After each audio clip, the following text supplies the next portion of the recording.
What are you trying to achieve when you write a song? It just in general. Then we get down to traces specifically. Well, for instance, this particular song has a nice lyric.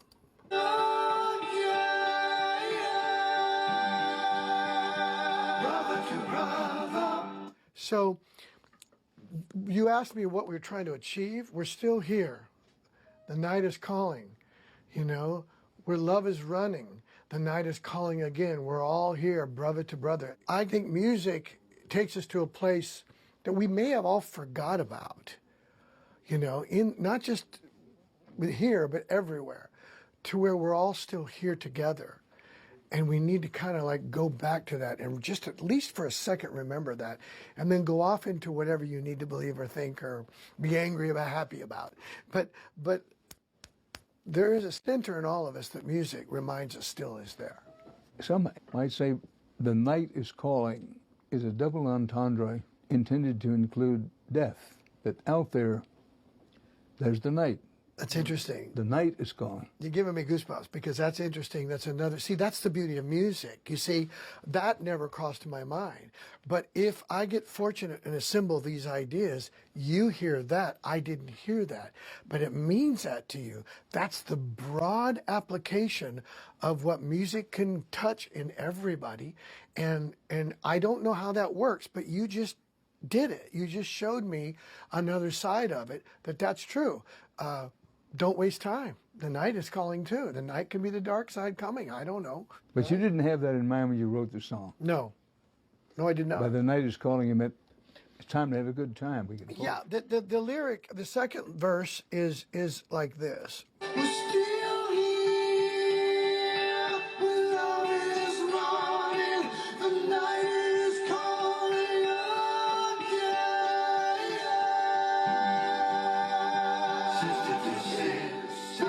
Now this time he says sister to sister. First time he said brother to brother. It's an inclusive song. Yeah. And the love is calling again. So it's not just the night, it's also the love. It's a balance that once again is in all of us. And I would just wish that it would, I don't want people, they don't have to buy it. I just want them to hear it and feel it and get moved by it. That would make me happy.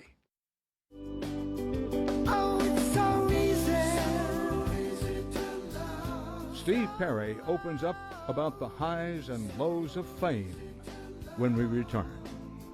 And we're here right, feeling that it's gone. Could change your mind if we can go on. Survive the time every night. Someday love will find you.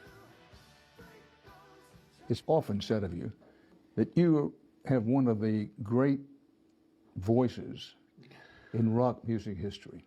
And I recognize it's an instrument, if you will. Yeah, a fickle instrument, by the way. In your mind and in your heart, what is your relationship to your voice? Where does it fit in relationship to your identity? I would bet you that if you were to ask this to any singer and ask them to be completely honest, you might give something about that subject like this. It is a love-hate relationship. One day, it works. The next day, it doesn't work quite as good as close. The next day, you didn't sleep so well. It's kind of grumpy. But boy, when good things happen vocally, you feel a sense of accomplishment. But when you're struggling, because it's not fingers on a fretboard or fingers on a keyboard. It's part of you. It is. You are the instrument, by the way. You are the instrument. There is nothing else. It's a character. It's a person. It's something. It's in you. And it's subject to everything from a lack of sleep to not enough water to snarky mood maybe that day, you know? And how much of it, particularly when you're successful, becomes such a deep part of your identity that you can't separate yourself from the music? I don't think it's as much of an identity, but it seems to be an expectation more than anything of a certain proficiency night after night. That can make you crazy. They expect you night after night to do the 2-hour plus show and hit every note on top of the world and then travel and do it again tomorrow night. Well, that's what they pay the big bucks for. Okay, but the instrument is you. And in that situation, it can be maddening, Dan. It can be a maddening expectation upon one's personality to not be able to live up to the expectation. Let's talk about fame. We worked around the edges of fame before we talk about when Journey became mega successful. Some people are very comfortable with fame. Yeah. Some people are not so comfortable with fame. Tell me about your relationship with fame. I'd say I've had a very, very big love-hate relationship with fame. I think it led eventually to my original isolation propensities, that I had had enough of it. I don't really care anymore, don't even want any of it anymore. I thought it was I really needed to be known back in the day, that everybody knew who I was. And I think one of the things I discovered as I was going into some therapy when I left the group and stuff like that was that there's this hunger in me when I was younger, because I felt this sort of invisibility that happened when my family split up. I got a little invisible.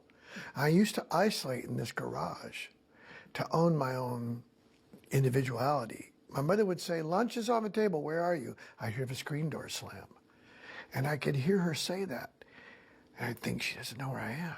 I'm hiding and owning my individuality already at a very early age. There was something safe about that. But at the same time, there was something invisible about it, that I think people don't become performers unless they want to be seen. I think there's a certain amount of, see me, I'm really here, that you get from being seen if you feel invisible. And I think a big part of my soul was an invisible one. It was just, I felt invisible. And I think that's part of the drive to become a performer. Then it gets to a point where you kind of don't want to do it anymore. Reaches a point where you don't want to do it anymore, which is what happened to you. Which is what happened to me. The fame thing wore me out. Yeah. Well, correct me if I'm wrong, but in doing my research of this, I have this impression that you're somebody that you wanted fame, you got it, you were glad you got it, but that something within you said, the other side of it is eating at my soul. I think that's pretty correct. I think the price was too high. And I think I had to walk away because I wasn't willing to pay any price anymore for it. Several people who'd studied your career, one of whom knows you Yeah. fairly well, said, you will find, Dan, that Steve's an enigma. So I went back and looked up the dictionary definition of enigma. I know enigma, but the dictionary definition is something or someone hard to understand or explain. Also, an inscrutable or mysterious person. Do you see yourself as sort of a mysterious person? I absolutely do. I think that I am an enigma. I think that, and I don't feel bad about that. I feel that I am certainly unpredictably a bit of an emotional person that floats.